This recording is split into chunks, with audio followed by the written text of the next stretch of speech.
Each week on Yachting Unplugged, we dive into the heart of the marine industry, delivering the news and the people shaping our industry. Welcome back to another episode of Yachting Unplugged. My name is Kim Sweers, the boat boss, and Rick is back next week, but I'm excited to report that the marine industry is pivoting once again. Two major laws are going into effect. The first one we talked about last week, the Big Beautiful Bill Act, was signed Independence Day this year, and it includes significant tax changes, most notably the 100% bonus depreciation for yachts, qualified boats, all acquired and put into service after January 19th of this year. What does that mean for you? Basically, buy now. If Jim Cramer says now is the time to buy, basically, we were going to phase out the tax benefits, and now it's 100% deductible of all business expenses in the first year. So it is a buyer's market. So let's buy. But that's not why we're here. Today we're talking about a new Florida law that's going into effect, that went into effect July 1st, and it affects the state of Florida, as well as my boating area, the boating capital of the world, South Florida. And Florida as a whole is a huge boating community. We have 8,000 miles of coastline, a booming marine economy, and an epic culture of a lifestyle on the water. But Florida's economy relies on our industry, with $31 billion in revenue, 110,000 jobs, and over 1 million boats are registered here in the state. So we are a force to reckon with. And the governor of Florida, our great state here, has put the power back into boaters. And today we are talking about the new Boaters Freedom Act, which went into effect, like I said, July 1st. And today we're going to unpack what that means through the lens of boating safety, education, responsible access. And someone who is the master of all that is Peg Phillips, the executive director of the National Safe Boating Council.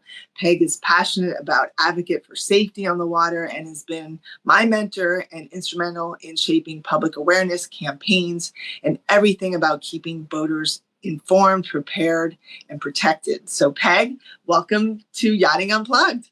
Hey, thanks so much. Always great to talk boating safety. It's obviously the most important thing out on the water. And great to hear you talk about the big, beautiful bill. We don't get involved in lobbying or any kind of legislation, but you and I both know that in MMA, the National Marine Manufacturers Association, reports that 95% of boats sold in the U.S. are domestically produced. So it's something we should be proud of. And let's get more people out there buying those USA boats. Exactly. Well, hopefully that one big, beautiful bill act will get everyone to buy now. And like I said, remember, it's January 19th. You have to be in service. So you have to buy that boat this year to capitalize on that. But let's talk about the governor, shall we? Mm-hmm. I want to read to our audience that Governor DeSantis signed the Senate Bill 1388, also known as the Boaters Freedom Act, into law. And there's a few things that we need to pick out on this. Is that one, that it allows boaters to be free from undue government interference in their enjoyment of the Florida waters by preventing local bans on gas vessels, preventing random vessel safety inspections without probable cause, and directing the FWC to create a 5-year safety inspection decal program linked to vessel registration. He went on to say that Florida is the boating and fishing capital of the world, and the Boater Freedom Act will ensure that this remains the case. So let's dive deep into this, shall we, Peg? Yep, let's jump into it. So let's start with the basics. What are the top 3 things that every boater should do when they're heading out on the water? Yep.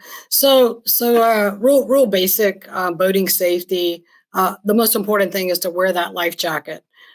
People have heard about a carriage requirement that you've got to have a life jacket on board that fits each of your passengers. Mm-hmm. But our message is wear that life jacket, just like you would wear a seatbelt getting into a car. The other thing is to check the weather. I mean, we live in a coastal environment, so we know that weather changes quickly. We've seen some recent storms around the country where boats have capsized or there's been a lightning strike. So always check the weather forecast, find out those conditions before you hit the water, but then check them throughout your you're boating on the day of as well, because things can change rather quickly. And that last final thing I would say is file a float plan. And that really is very simple. Just let somebody know where you're going and what time you expect to be back. And that could be as simple as just sending a text message to your spouse or your friend. Make sure it's somebody that's responsible and is going to check and say, hey, it's 5 o'clock. Where's Peg?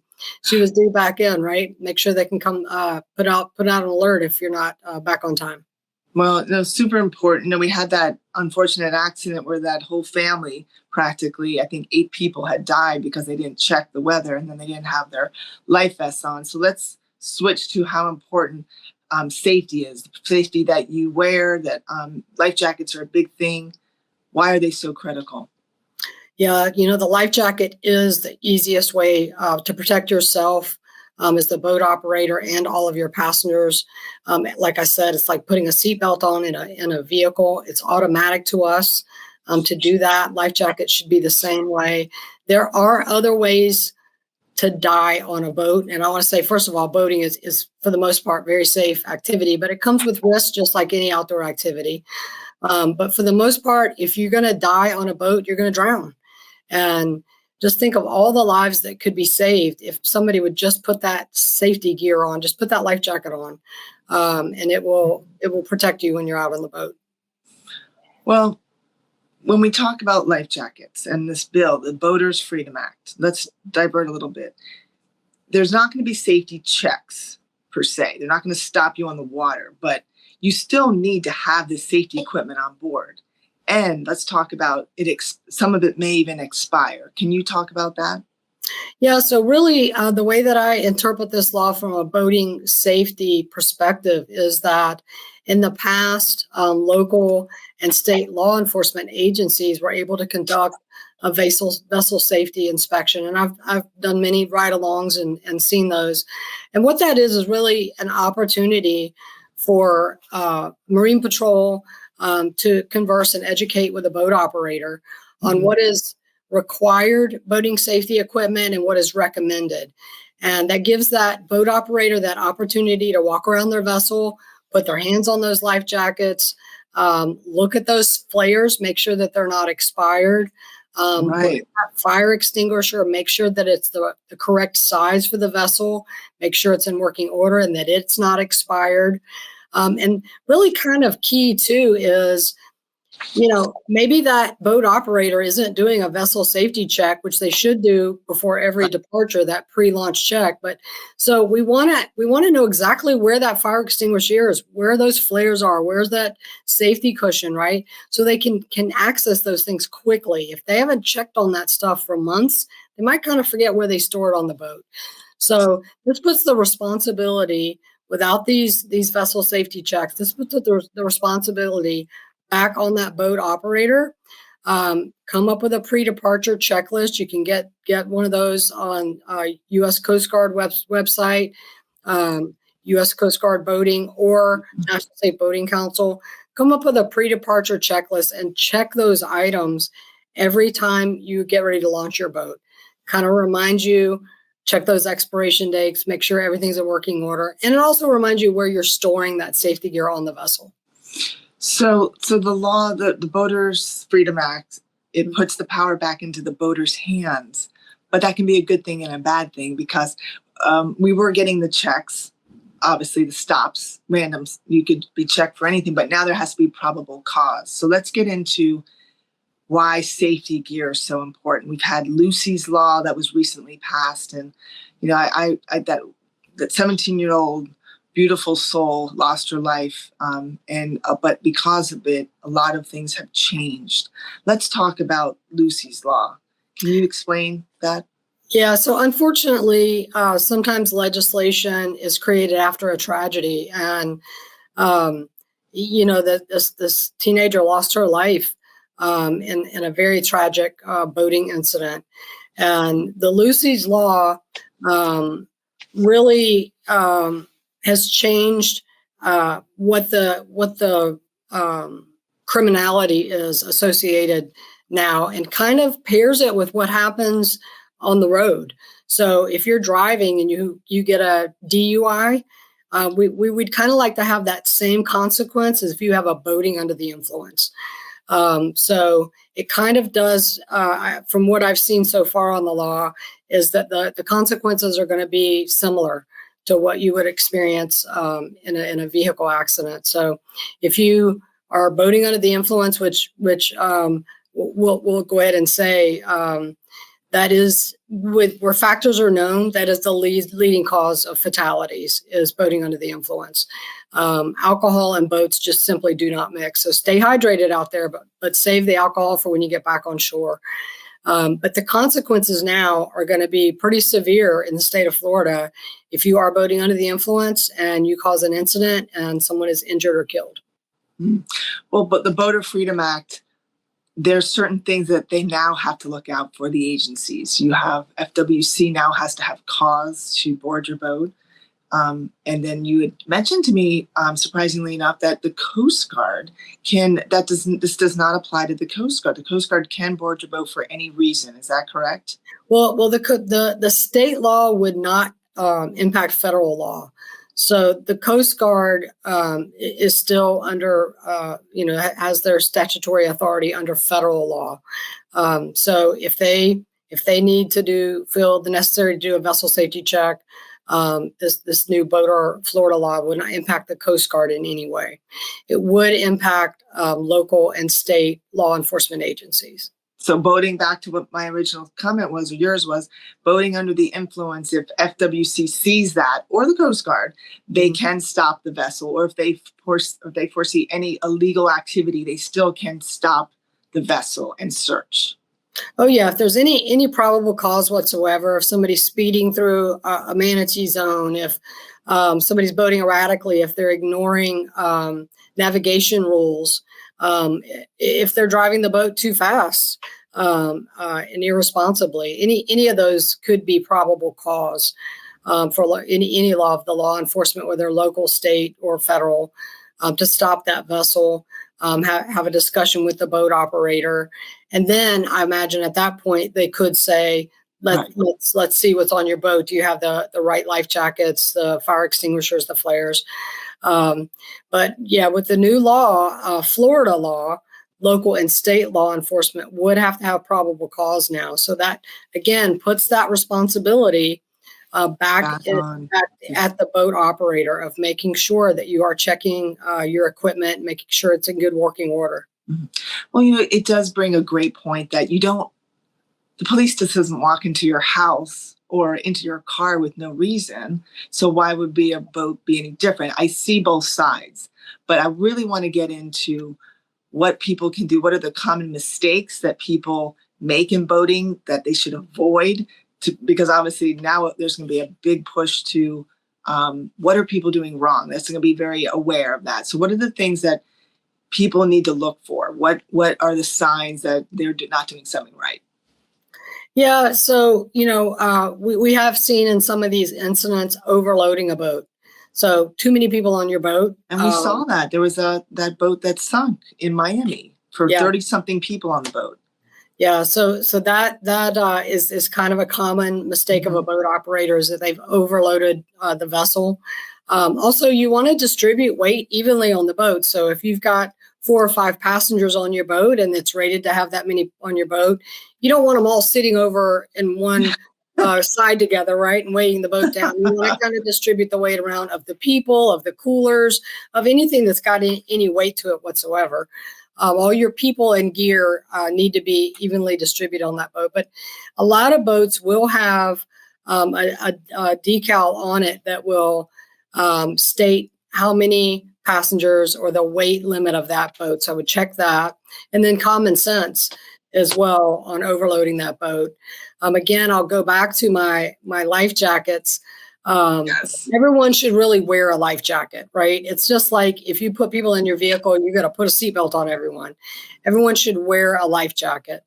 At the very least, there are carriage requirements, and that carriage requirement is that you have a properly fitted U.S. Coast Guard approved life jacket for every person on board. So if you have a child, if you have a 7-year-old and a 14-year-old and a 30-year-old, they're all going to need different size life jackets, and don't ever put an adult life jacket on a child because that won't fit. No, it won't. Absolutely. Um, Well, let's pivot to boating safety, because it really starts from the core. Even though Lucy's Law and the Florida law is that anyone born after January 1st of 1988 should take a state certified boating safety course. For me, I think everyone should take it. And I can say that. But talk about that course and how important it is.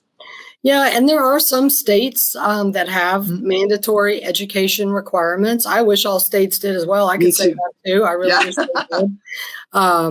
And there are so many different ways to take that course. You can take it online. There are classroom settings that you can take it in with the Coast Guard Auxiliary if you want some hands-on instruction. But getting that boating safety card teaches you very basic boating safety initiatives, some navigation rules, what to do in an emergency. So I just think it's good practice to go in and just take that course. Now, Florida law is born after January 1st, 1988, but we would recommend it for everybody. And then for power boating, go one step further and take a hands-on boat handling skills course. And you can use our Find an Instructor tab on the National Safe Boating Council website, put in your zip code, and it'll pull up a certified National Safe Boating Council instructor in your area, and you can get some hands-on instruction. So what is the earliest age that someone can take the course? 13? Teenagers can take it. So yeah, we start at 13. Yeah, you're gonna need to have that boating safety card, right? And we do recommend that for all of our customers, but definitely for a teenager. But we want boating to be a family activity, right? So the whole family should learn how to operate that boat. And here, think about this. We've had situations where you've got the dad or the male driving the boat, but the wife and the kids, nobody else knows how to handle it. Well, what if he falls overboard or has a heart attack? God knows what. Has a medical event. Yeah. So what's going to happen then, right? So we really want the whole family to learn how to operate that boat. And I've personally seen, I'm an instructor trainer with the council, and I've personally seen couples that I've trained, and the wife gets so empowered when she comes back and looks at the husband and says, I'll be docking the boat next time. And it's great. It gets the whole family to enjoy boating much more, I think, when everybody knows how to operate the boat. We're having a lot less accidents, and the majority of the accidents used to be from 80% of people who didn't have a formal training course. And now that number's down to like 69%, I believe it is. Yeah, so the Coast Guard issued their 2024 recreational boating statistics, and we did see a decline in deaths, injuries, and property damage, which is great. So hopefully that means that boaters are being more responsible. We will still say 76% of boating deaths are due to drowning, and 80% of those victims were not wearing a life jacket.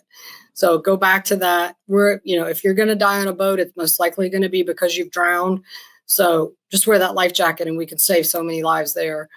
Yeah, and 69% of deaths occurred on boats where the operator had no boating safety instruction. So that's where that statistic comes in, 69%. So think of it, again, how easy is that to fix, right? Just take that boating safety course, maybe get some hands-on skills training, and you'll be a more confident boater, and boating will become more fun for you. I agree. Well, let's talk about gas. Part of this act is the legislation ensures that boaters who prefer gas boats will not be limited by activist local entities. It also maintains statewide protections of wake speeds, manatee zones, and seagrass areas.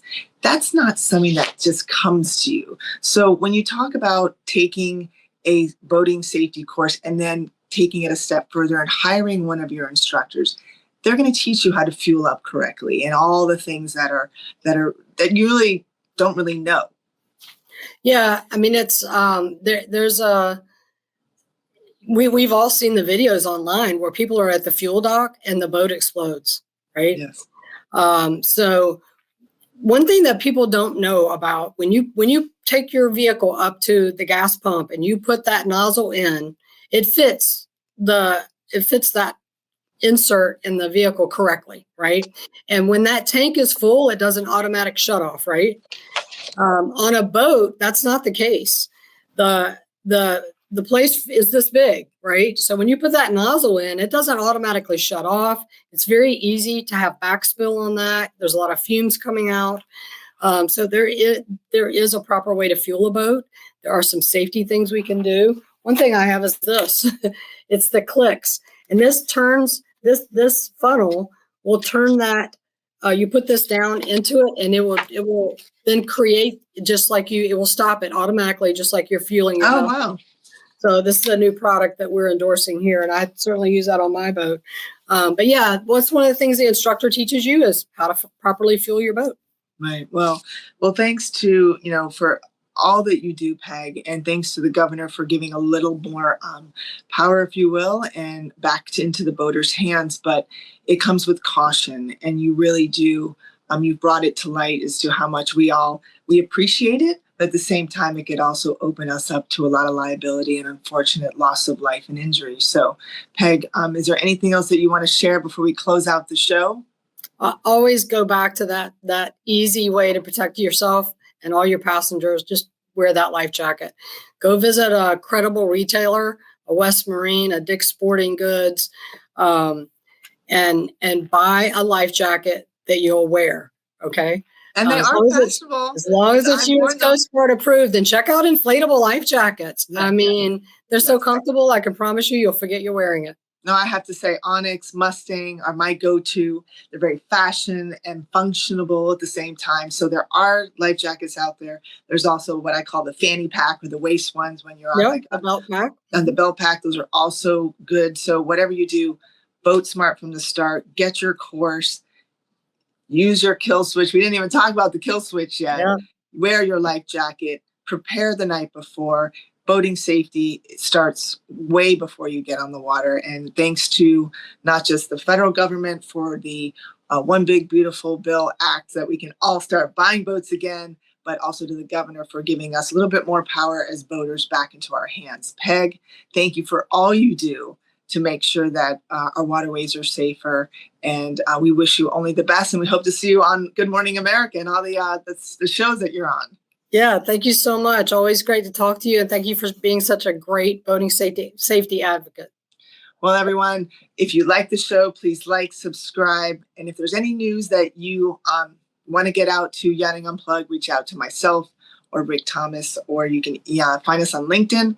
Until next time, everyone, always remember to boat smart from the start and always enjoy your lifestyle on the water, but do it safely. Peg, take care, and we'll see you soon. Take care. Thank you. Bye, everyone. If your brand belongs in the heart of the yachting world, this is where it happens. Yachting International Radio reaches over 1 million yachting professionals and enthusiasts every month, with 77 million impressions, 220,000 social followers, and 74,000 podcast subscribers. Our hosts are insiders, crew, captains, CEOs, trusted voices shaping the industry. This is targeted, high-impact advertising in a luxury niche. Visit yachtinginternationalradio.com/advertise. Your audience is already listening.